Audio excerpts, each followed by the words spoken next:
It has been a very, very long time since I have played Fortnite, at least until recently. If you missed it, recently Celeste and I had the opportunity to do a workshop at the City Youth Conference held here in Shreveport, Louisiana just a couple of weeks ago. And while there were a lot of kids playing Fortnite. I mean, a lot. Having played it recently, but also being prompted by a young man in my church, and I mean young, kids' church, beautiful smile, he's got a head full of hair, and just mischievously looks at me and goes, "Hey, Pastor Dallas, I bet you can't do a devotion based on Fortnite." That we're doing it today, ladies and gentlemen, because again, it's in my forefront of my mind, and look, I can't let a kid down, so let's do it.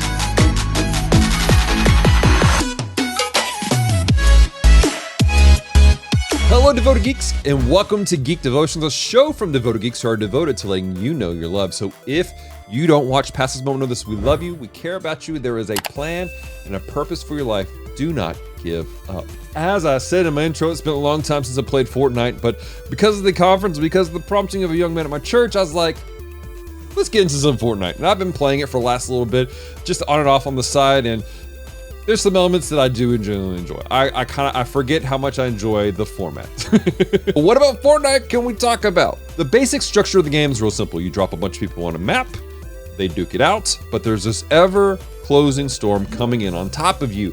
And if you're not careful, you get caught behind the storm, which is fine for a moment, but slowly begins to deplete your health, and that's not good. So the entirety of the game, there's one part being mindful of who's on the field, but also being mindful of the ever-closing storm, because you need to make sure that you shift the zone as the season of the game changes. This idea of shifting according to the seasons is important.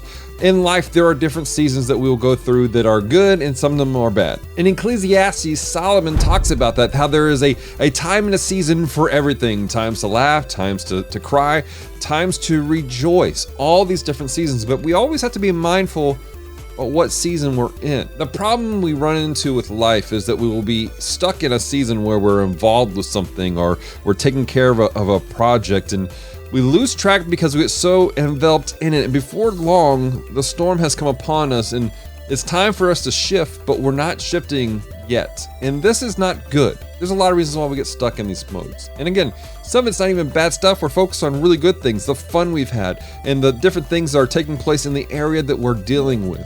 In the game, you may be actively trying to get to a specific little box to get some special supplies or something like that. But if you stay there too long, while you're getting something that's beneficial, in the long run, it's actually going to hurt you. So how do we handle transitions? How do we make sure that we're keeping track of things? Well, the first thing is simply this. You need to make sure that you're constantly checking the map.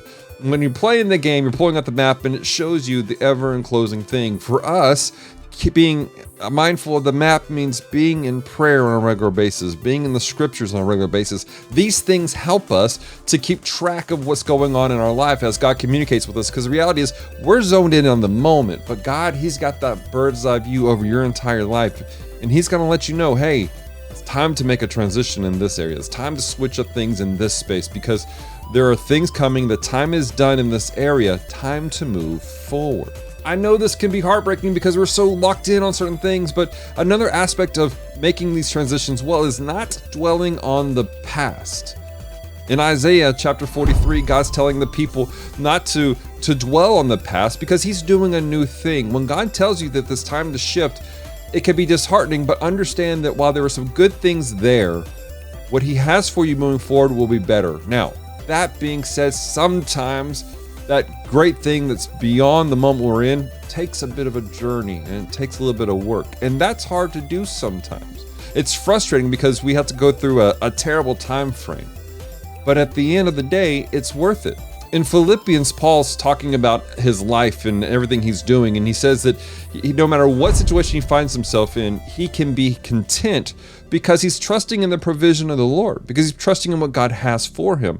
And when we make these transitions, you have to understand that God has structured things and put you in place so that you can be successful, but you got to trust in that provision. Sometimes when we get through the storm time frame, though, we come out a little bit damaged, come out hurting because we stuck around there too long, or perhaps, the season was hard. But when God transitions you out, there are things that He provides for you.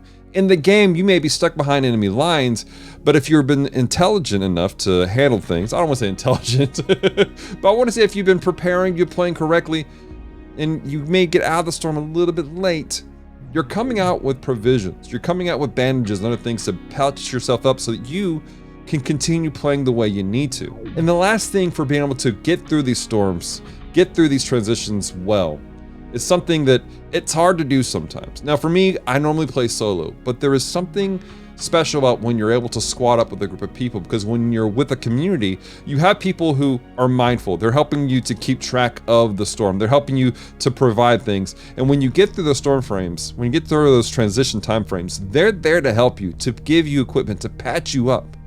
And this is something that's backed up in the scriptures. In Hebrews chapter 10, the writer is talking to a community of people who are dealing with a very difficult transition time frame. And instead of saying, look, we got to go solo, do your own thing, he's saying, do not neglect the gathering together. It is essential for us to be in community. And sometimes that's difficult. Pride gets in and other aspects of life, and we're just struggling. But you have to trust that God's going to put you in the right spot, link you up with the right people, so that when you get through these time frames, provision is there and there's hope there also. So those are my thoughts on Fortnite. Question of the week for you guys is, do you like Fortnite? If you're not a fan of Fortnite, what are you playing? What is a good community game that you've been playing? Leave a comment down below and let us know. Speaking of community, I want to let you guys know that Celeste and I will be at Louisiana DeltaCon coming up here in just a couple of weeks. We're excited to be there with you guys.